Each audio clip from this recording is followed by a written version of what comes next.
Day today, filling up the concrete. We got Monkman Foreman guys here. Paddy's pumping the concrete into the walls, filling her up. Just had our first unexpected setback just around the windows, bit of leakage.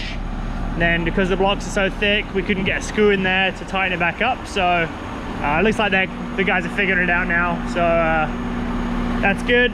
Bit stressful, but should be fine, hopefully. But yeah, exciting day.